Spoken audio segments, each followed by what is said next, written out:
A lot's been made about how elite the Chicago Bears offense could be in 2026. One of the questions that we need to answer, are we starting to get a little too confident about how good the offense can be?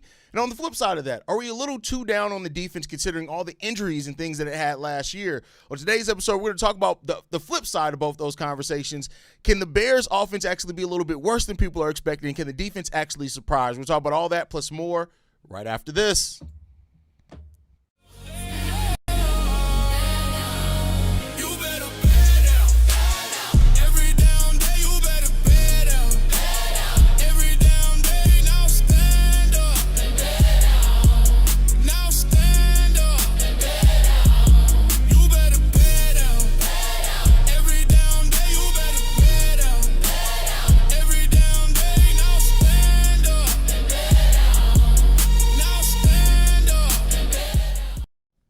What's going on, Bears fans? Welcome to another episode of Chicago Bears Central, your number one spot for everything Chicago Bears related. We got the whole squad in the building. Bobby, C-Dub, myself, Haize. We're in the building today. And, fellas, we're going to flip the conversation. I know a lot of us have a lot of confidence in the offense and a lot of doubt around the defense, but let's flip that conversation today. And I want to talk about this. We'll start off here. We know that the Chicago Bears offense was top 10 in a lot of categories, top 5 in some last year as well. But there are some big departures that we had. Dre Dalman's retirement, Ossie Trapillo's hurt, DJ Moore got traded away. And so while I know the natural thing is to expect second and third year players in Luther Burden, Colston Loveland, and Rome Odunze to naturally take a step forward, we know that progress isn't always linear. Sometimes you have a step back before you take a step forward. So the question I want to start off this with the offense is, are we starting to get a little too confident about just how good the Chicago Bears offense can be next season? And you know what? That's an excellent question, Drip. We wasn't this good before last season, and last season wasn't all that great if you look at it at the grand scheme of things. But you did say that we lost a great guy and a big time player in DJ Moore, especially in situations in the latter part of the games. He made some colossal plays. You talked about the offensive line, the two guys that we lost, and one all-pro and Dre Dalman and another solid guy that's injured right now. I think the Bears have put some good enough pieces together to supplement those losses that we had in DJ Moore. I think that my man Luther Burden is ready to bust out into the spotlight. If you look at him player for player, I think Luther Burden is more talented. I did not say he's a better receiver. I think he's more talented. And add also the other guys that we got in Khalif. Add also that Jade will have a bigger role in the Chicago Bears scheme of things. And plus that the imminent outbreak of Colston Loveland. He's going to supplement a lot of stuff lost from DJ Moore. For sure. The running game has always been solid. My man DeAndre. DeAndre, what's Swift? Kyle Manunga. I expect Kyle to be that much better. And I'm just going to throw me a little hot take out there. I think he'll be the starting running back before the end of the season. But that's just me because I just think he's a really, really great running back. I think you can have your cynicism. You got your pause and be like, okay, let's calm down a little bit. But when it comes down to it, it's coaching. And I think we got elite top of the line coaching that will not let us slip. So I'm saying no, we are not overdoing it when we saying the Chicago Bears are going to be, I think they're going to be better next season. And I ain't even talk about C-ball. Now, before you go, Bobby, I do want to add into that as well. Keep in mind how many of those games, despite what the numbers have told you, that we had to come back in last year to win those games. How you feeling about the offense? Man, I feel pretty damn good, and I think that Chicago Bears fans should be confident because we have two of the most determining factors to a team that is required. We have coaching and a quarterback. You're not going to be – it doesn't matter how well you stack a team. If you don't have good coaching or quarterback, you will lose 9 times out of 10, or you won't be really, really good. You're going to go out there, and I think the Chicago Bears, they made some really good adjustments to the retirement of Dre Dalman, first traded for Bradbury, and then going out and getting their center that they wanted in the draft in Jones. And then for your left tackle, you didn't go out there and just brush it to the side. You went out there and brought back Braxton Jones, you added on Wills, and then you know what I'm saying, you still got the Canadian guy. So I don't know why I'm drawing a blank on his name right now. Excuse me, y'all. But Benedict. Yeah, there we go. Benedict. I appreciate that. But I think that the Chicago Bears, they open up a lot of avenues for this offense to thrive. And I think that we seen Jared Goff in year 2 under Ben Johnson, and the hard coaching that comes from Ben Johnson and what is required, and how Caleb Williams himself has spoken over the course of the offseason was like, man, last year it felt like I was drowning. This year it feels like I'm right on par with Ben Johnson. At one point he felt as Ben Johnson hated him. But no, Ben Johnson wanted him to hone in that greatness that he entered the NFL with. And I think that we are at a point in time to where we as Chicago Bears fans and the organization, we are offensively gifted. We always been defensively gifted. Monsters of the Midway, you know what I'm saying? Going back to 2018 with Khalil Mack and all this stuff. Now these guys are really putting the emphasis on making sure that the offense has structure and it's going to be good. And to C-Dub's last point, we have the coaching that is elite. And man, I'm so happy we was able to retain Al Harris.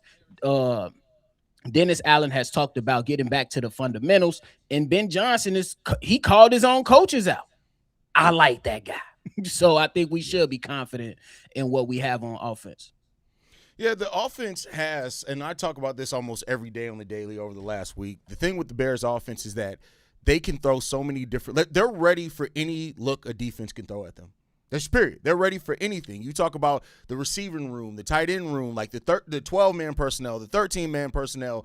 You know, there's not a single formation that the Bears can go to where you're like, I don't know if we can execute. We have the talent at every point to execute it. It really comes down to like the center position and left tackle. If those two things hold up, the Bears offense and health, health is always the determining factor as well. Those things hold up. Like, there's no reason not to believe that this offense is going to make a step forward. And, like I said, we had a lot of comeback wins last year, but even then we were still top 10 in just about every category. You clean up what the Bears cleaned up.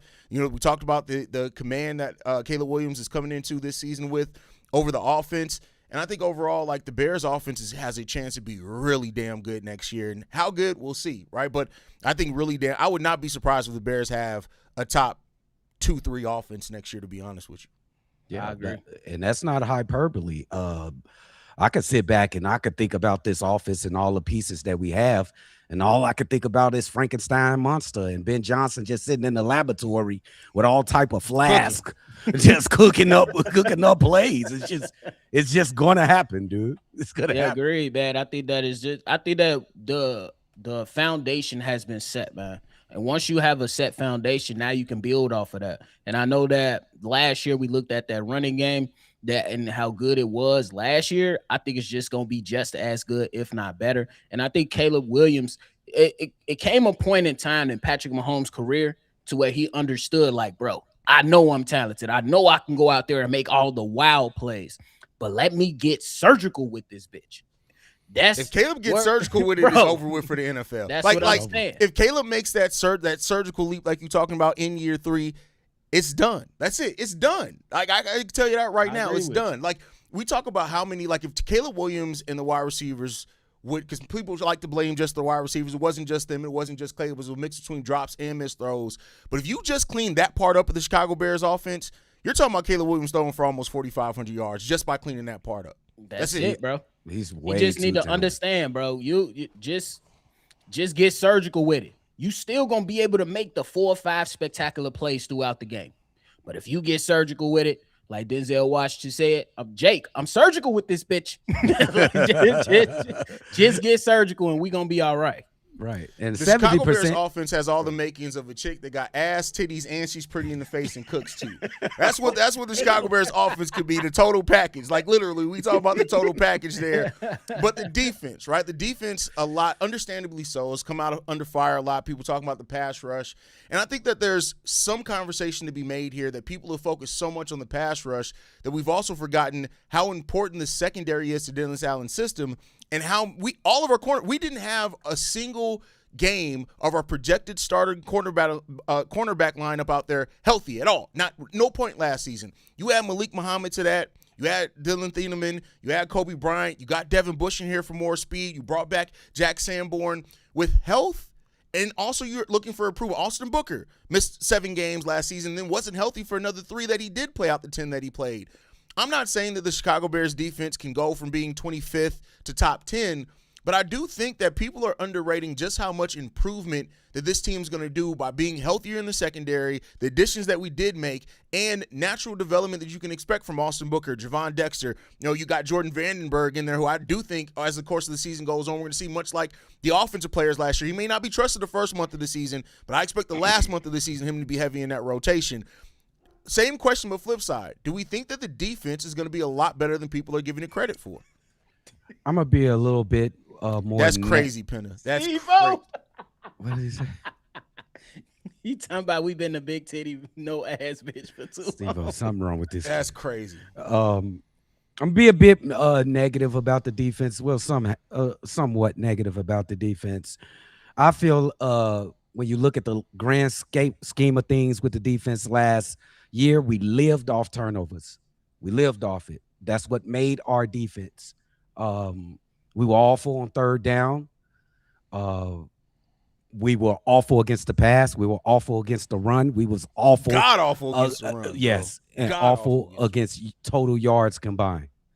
That would tell me that we need to get that defensive line together. And during the offseason, during the draft, I feel like we didn't do enough to get better than we were last year. Matter of fact, we probably at the same position we were in last year. Same names. Yeah, there were injuries. Maybe the injuries kind of hampered them from last season. But I'm willing to be proven wrong and make them come into next season and prove your boy wrong. I ain't mad at that. But me, when you continue to do the same shit and get the same results, you is your own self to blame. I'm right now at this very moment, without seeing a training camp or preseason or the first game of the season, are saying this is going to be a totally offensive, we got to outscore the opposing team type of team. And they still can be a good team in that way. But I'm willing to be surprised and say that these guys can galvanize each other and somehow be pretty good. At least get mid. At least be mid. I like some of the pieces in the secondary, just to be quick. You got a young guy in Thieneman. Don't think he's just going to step out there and just be a Pro Bowler. He's going to have his lumps.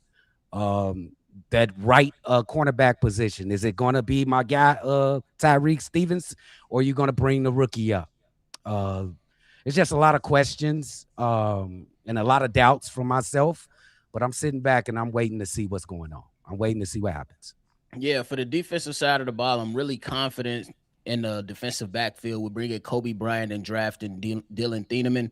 And then you still have Jaylon Johnson, who has been active during off-season programs and has been present. And I believe that he can get back to what we need him to be. I will agree that on the second cornerback on the outside, we're still trying to figure it out. We know that Tyreek Stevenson can be good, but can you consistently be good is the biggest question that we continue to ask ourselves. Can you be mature enough to not do bonehead stuff in crunch time?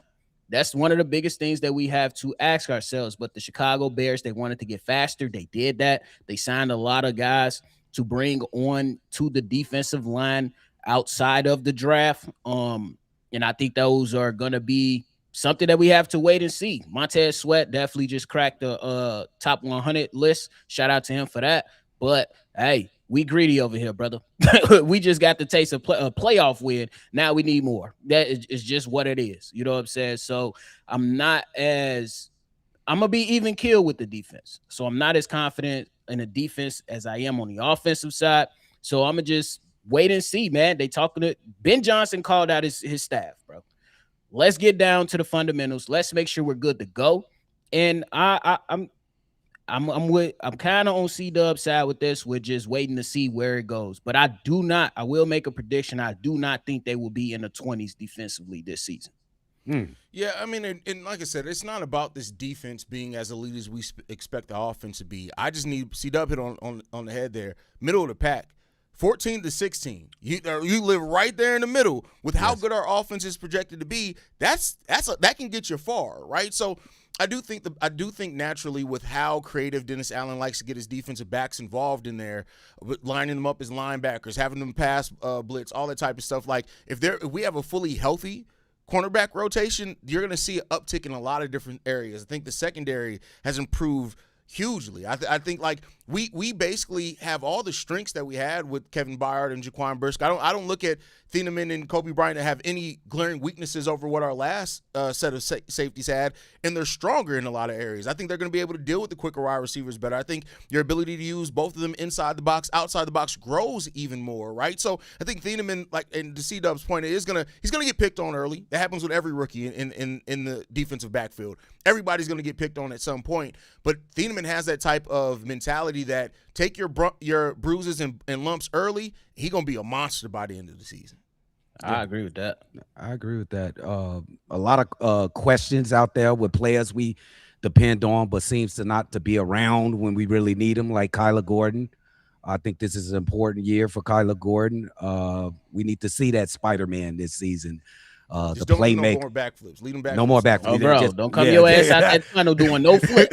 Don't do Get no him with flips, this and keep running. On the real. That's all you got. Jaylon Johnson too. Like, y'all think he had a Pro Bowl type impact when he was in the games? No, he was never healthy last season, so no. Like Jaylon Johnson was not Jaylon Johnson last year. He was Jay Johns, because he wasn't Jaylon Johnson. Jay Johns, because that Jay was Johns. Like, he was Jay Johns, bro. 'Cause you can see it, like even when he was like, and I commend him for wanting to come back and try to play to help his team in the playoffs. But that like.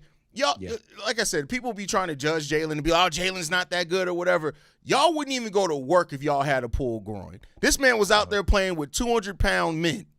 Yeah, running across the field with a pulled groin. Y'all, come on now, bro. Like, come on now. Y'all wives ask y'all for some sex with a pulled groin. You can be like, baby, I ain't gonna be able to do it. Hey, but you right. You 100% right, Drip. But it's vital that he get back to Pro Bowl Jaylon Johnson. Absolutely. Season. It is vital, super vital. If he don't, oh my goodness. If he don't. So it is vital, bro. And I think that the Chicago Bears, they putting a lot of stock in Austin Booker, man. Yeah. I just gotta ask y'all though, because like I think that a successful season for Austin Booker is probably like between 8 and 10 sacks. How do y'all feel? Where y'all see it at? No, I think that's a perfect number. 4.5 last year. He had a 9 sack pace last year, and that was, if he played all 17 games and he was hurt for some of those games. I think 8 to 10 is a good baseline for him this year. Yeah. 8 to 10 is perfect, and that's through his wheelhouse right there. Let's see if he can do it being the regular starter though. When offenses know that you're a threat, and they start game planning for you. Let's see about that next step in his evolution as a football player. Let's see. I told you, I'm bound. I want to see what's up. Prove me wrong. Show me that y'all are competent defense. Show me y'all are competent defense, and I'll be okay. Do you think it's more important or more realistic? This I guess realistic is a better fair way to ask this question. That the Bears improve as a pass defense, or as a run defense or pass rush? Where do you think is the more natural place that you can expect growth from the next year? That's a great question. Yeah, I'll go with the run defense. I think you got some pretty good linebackers that come in and that help out with that. And Jack Sanborn, I love his instincts. You still got TJ Edwards. He was hurt a lot of part of probably most of the season last season. TJ Edwards, he'll be back. I hope he's healthy. When he's healthy, he's a Pro Bowl talent. You're gonna have some guys that can help you be a better run defense, but I'll go run defense over the other. I'll go run defense. I'm gonna go run defense as well, simply because like when teams are allowed to run the ball on you at a consistent level, that takes away the clock. Then wears your defense down, and then you start to see what the Chicago Bears did to the Philadelphia Eagles last season. Oh, we're gonna control this whole game. We just gonna you don't want a team to take control of the entire game. You want to take control of the game, and I think that while we're gonna be definitely keying in on the pass defense, I think that run defense is vital to the success of the Chicago Bears defense as a whole for those reasons. I think that game was the most physical. That was the Bears' best game as offense to me. They were absolutely brutal, dude. They just destroyed the Eagles all game. Just ran it right down their throat, bro. That was impressive. Yeah, because like with the run defense question too, it's like look at the 49ers game. They was eating. If we was able to, stop them on the ground with Christian McCaffrey, I think we might have a different result, but those results are what they are. So hopefully we can move on, and because we supposedly got the toughest schedule in the NFL. We'll see. We'll see how that's going to shake out long term. But I mean, bring it on. Like I said, I'm somebody that I welcome the tough matchups, because then at that point, y'all got to shut the fuck up. Like I'm real talk. The national media, everybody, if the Bears come out here with this tough schedule and still do what they did last year, y'all got to. And I've the receipts. I got a folder in on my computer of receipts. I'm holding receipts, and not even just against the national media. Some of y'all so-called Bears fans are some of the worst motherfuckers in the world, bro.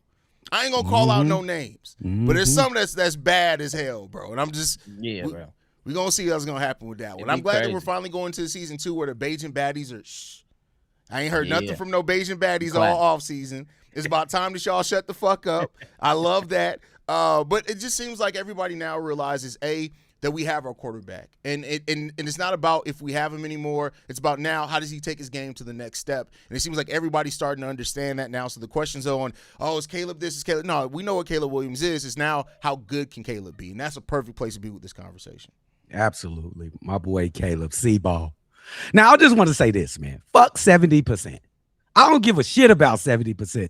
I don't care if 62 to 64%. That's what I was about to say right there. I don't need him to be 70%. I don't care if coach telling him. Is close. I'll say this: if Caleb does throw 70%, he's going to be an MVP. He's not a candidate. He's going to be the favorite for MVP. That's not a candidate. What? That's not a candidate. That's the favorite for the MVP. This kid throwing 70% passes? Oh, forget about it. He's the best player in the NFL. If Caleb's throwing 70%, it also means that a lot's going to the mid game or the check downs, which means Colston Loveland's probably a 1,300-yard receiver as a tight end too. Oh my goodness, Colston! Oh my God, man! I just can't wait for football, bro. We get the times. You know what? This is that period of time between like now and when training camp actually starts. Or I'm just tired of the pundits talking shit, and I say that, and we have this podcast, but like some motherfuckers are just letting themselves have some dumbass conversations, bro. Dumbass conversations. The dumbest shit I heard came on national TV. Somebody said by the end of the season in the division, Kyler Murray will show he's the best quarterback. What? What? Hey, Grand Theft Auto coming out this winter. He ain't gonna be able to concentrate on football. And this is a national TV pundit. I said, yeah, that's why they don't have you online no more. Because what the fuck is you talking about? Come on, man. Stop that, bro. Oh, the real. It is what it is, man. Any last thoughts, fellas, before we get up out here, man? Hey, man, make sure y'all hit that like button, punch that subscribe button, man. We on our way to 30K. Can you believe it? Thanks to the efforts of these two brilliant gentlemen, and what I add to the flavor, you got almost 30,000 subs, bro. That's crazy work. Crazy. Wow, bro. First, want to go ahead and show love to Deuce for the super chat. All y'all on the money, appreciate the super chat, brother. And lastly, I want to just say, man, it's a great time to be a Chicago sports fan. Haize, I know this is not basketball, but man, I am fucking excited to see Chicago Bulls Summer League. I never been this Bruh. excited for Summer League. I was gonna ask afterwards since you brought it up, Dub. You live calling Summer League games? Abso-freaking-lutely. Okay. All right. Yes. I figured that, but I just wanted to make sure because I'm like, ain't no way C-Dub gonna miss calling Dalen Swain, fucking Caleb Wilson, Noah Essengay is gonna be out there too. Like, hey. What's his what? Toby Awaka? Oh my goodness. Bro, could you imagine the nickname that Stacey King would have given Awaka, bro? Oh, bro. Yes, bro. The Awaka Blocker. Like some shit like that. Waka Blocker. Waka Blocker. Waka Blocker Flame. Waka Blocker. Waka Blocker Flame. Hey, shout out to Crimson, man, for being a member for $10, bro. Shout out to Crimson, man. That's our cousin. He's a little touched, but that's our family right there, bro. Crimson's amazing people, bro. Like real talk, Crimson. I like throwing fun at Crimson, but Crimson been rocking with us for 2-3 years hard right now, bro. We got much love for Crimson. Appreciate y'all, man. Appreciate y'all. Definitely appreciate y'all. Make sure y'all guys hit that like button, subscribe to the channel as well, because we're trying to get to 30,000. As a matter of fact, let's set the goal. If we not at 30,000 subscribers by the first preseason game, y'all failed at life. I'm just gonna. Hey, Drip, they like motherfucker. We subscribed already. Listen, I look at the analytics. 42%, and not just 42% overall. 42% of the people who watch every single day are not subscribed. What the fuck y'all doing? Oh, you here every day? You ain't hit the subscribe button? Oh, hell no. That's crazy work, Hit bro. the Y'all subscribe button, freeloading, man. bro. But y'all know what to do, man. We appreciate y'all so much for tuning in with us, man. Make sure y'all keep rocking out with us, man. You know how we like to end every episode, man. Chi-Town up, bear down, y'all. Peace. Let's go out here and get these dubs this year, man. And by the way, FGB. Always. This has been a presentation of the Break Media.